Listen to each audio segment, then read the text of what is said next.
Thanks to a book titled The First 40 Years, written by Les Anderson, I have been able to garner a few facts about life at Royal Canadian Legion Branch 148, from its humble beginnings until 1967. My intention is not to rewrite a well-documented history, but to present my own personal memories of the Renfrew branch for the sole purpose of entertainment. My father was a Second World War veteran and an ordinary member of Legion Branch 148. Since his death, I have offered volunteer time as an associate member. Helping with the annual Poppy campaign is uplifting because those who contribute do so without being asked. And this is a real tribute to our veterans, Canadian Armed Forces, and the Royal Canadian Legion. Poppies are made available to the public, who appear happy to make a financial contribution to help the Legion with their many great works of charity. You will see members add their names to a Poppy campaign schedule and meet them posted throughout the community during the campaign. For the volunteer, it is a chance to hear many appreciative comments about the Legion and our peacekeepers. A Time for Peace will become the storyboard for the short film of the same name. It will be seen on YouTube channel K.E. Windle. It is my hope to salute current and future Legion members and their supporters for continuing this important work. Les dedicated his book to Comrade John L. Forgy, a selfless individual who, among other things, in 1944 contributed to the creation of parliamentary policy and procedures for Branch 148. It was my father who taught me about war, and we had many discussions about it while I was growing up. He used his military experience to help me see that war is never the answer. He often reminded me to stand tall with my shoulders back and down, stay physically fit, and breathe slowly and deeply in challenging situations.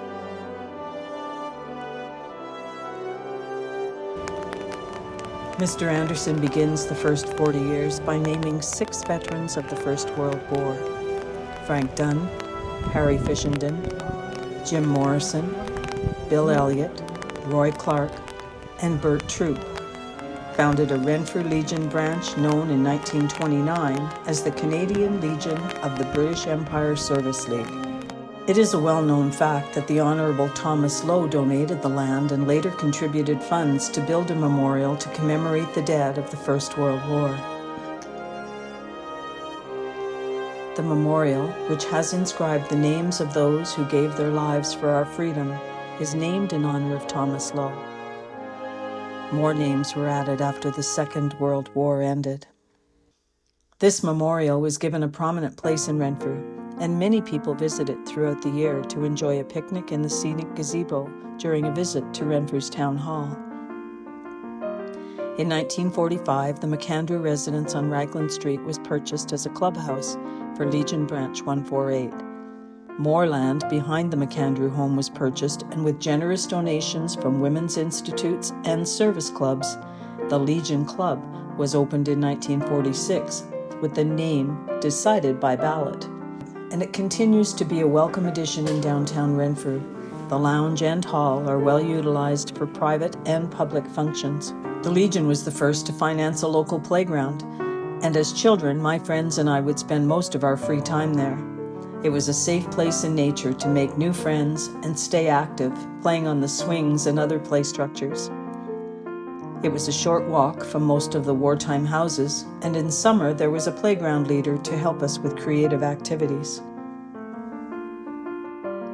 As an adult, I've been honored to judge the Legion's annual public speaking, essay, and poster contests.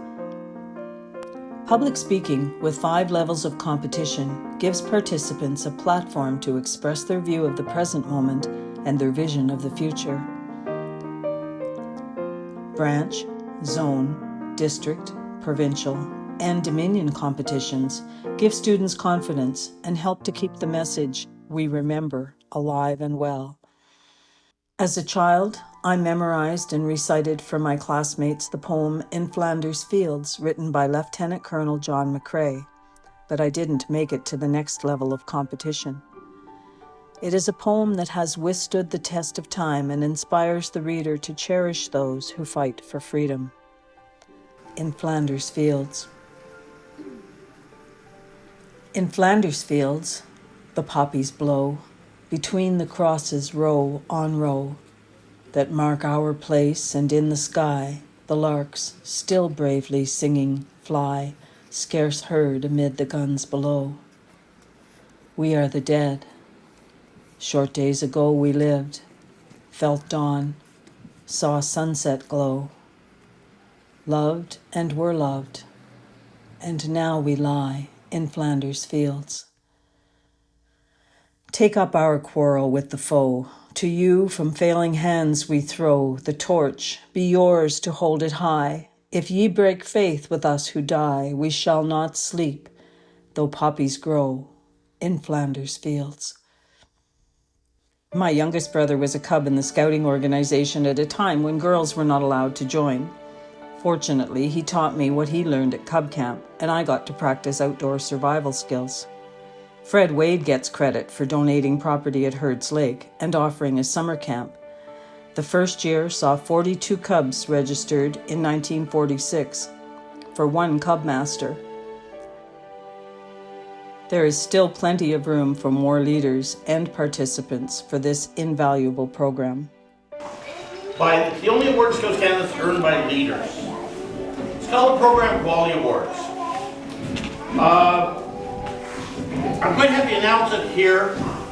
Sue was presented with the awards last Sunday. For the outstanding program that their group is running. They've received the award this year for Beavers, Cubs, and Scouts. It ranges from everything to leaders being qualified, to spirituality, to the camps, to there is about 50 different criteria that they meet to earn this award. So, like I say, it's the only award that is earned by leaders because it's the leaders that put the quality into the program. So, like I say, Sue was already presented the award. She says they've been posted at the Legion. Other than that, they'd be here tonight.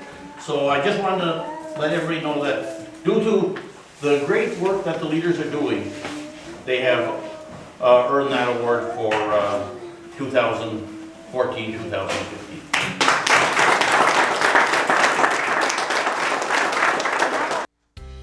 When I was a municipal councillor for the Town of Renfrew, I was invited to attend the annual award ceremonies, and I was accepted as an outdoor enthusiast with good survival skills. This camp offers children and leaders an opportunity to learn how to survive in the wilderness. Branch 148 executive and members were the driving force when it came to building homes for veterans. My parents purchased one of these wartime homes, and when our family grew too large for the 2-bedroom bungalow, they sold it and bought a 3-bedroom, 1.5-story wartime home on the same street. These homes have been well cared for over the years and can still be seen throughout Renfrew. Originally known as Armistice Day, Remembrance Day, November the 11th, is a chance to pause and gather as a community in Low Square. We remember those who gave their lives or their health so that we can live with freedom and peace.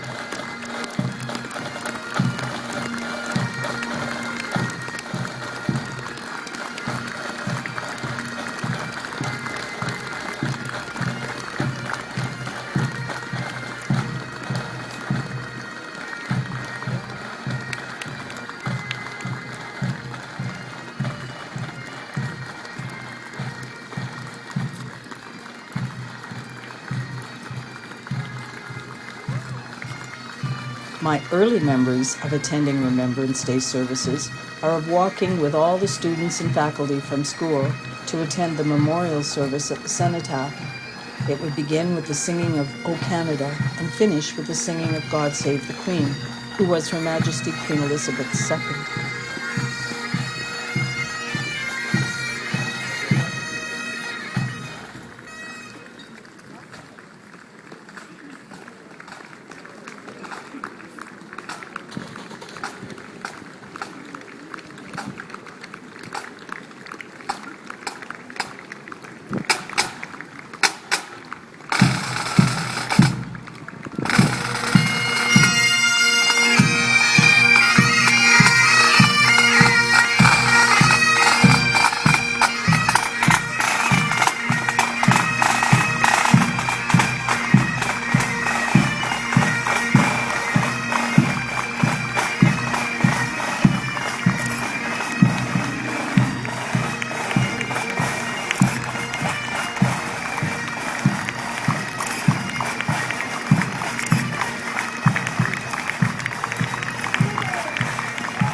As an author and movie maker, I was able to capture photographs and video of a few memorial services.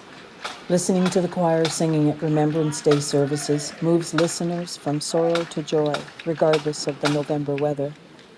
The Renfrew Highland pipes and drums are always prepared for rain or shine, and their melodies make everyone stand taller. To sing and play music freely in the parks is a freedom that we are thankful for. To share our written thoughts and spoken words is an opportunity and right that we will continue to defend and protect.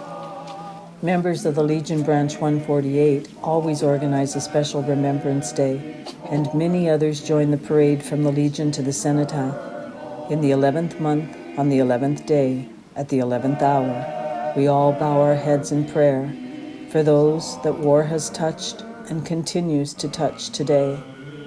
In our minds and hearts, our loved ones appear, and we hold them close during a moment of silence and stillness. The laying of wreaths is customary as a sign of respect and appreciation for all who died in war. It is also an opportunity to say thank you to those who continue to preserve the security of our nation.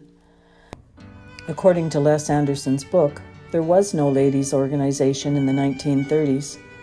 Mrs. Elizabeth Whitten, mother of former Ottawa Mayor Charlotte Whitten, was thanked in the minutes of a 1934 meeting for her contribution to raising funds. The Ladies' Auxiliary that formed in 1945 still exists today. It continues to fundraise, serving countless numbers, and new members are always welcome. There was little discussion at the council table when it came to renaming a boulevard in Renfrew. As a councillor during that discussion, I can tell you that the vote for the name Veterans Memorial Boulevard was unanimous. The cenotaph has been well maintained by Legion members over the years. The number of photographs, newspaper, and television files that have been created during services are sure to be treasured for generations to come. Those wishing to learn more about the Royal Canadian Legion Branch 148 are welcome to make an appointment to view the museum collection at the branch. 2023 was a great summer for the Renfrew Highland Pipes and Drums, who have a traveling exhibit featuring their history. Renfrew's McDougall Mill Museum hosted the exhibit, and residents and tourists were treated to a moving performance.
Thank you to all of the journalists who write stories about community. The work of publishers, along with record keepers at the Renfrew Public Library and Heritage Renfrew Archives, is appreciated more than this author can express. There is a time for war and a time for peace. Now is a time for peace.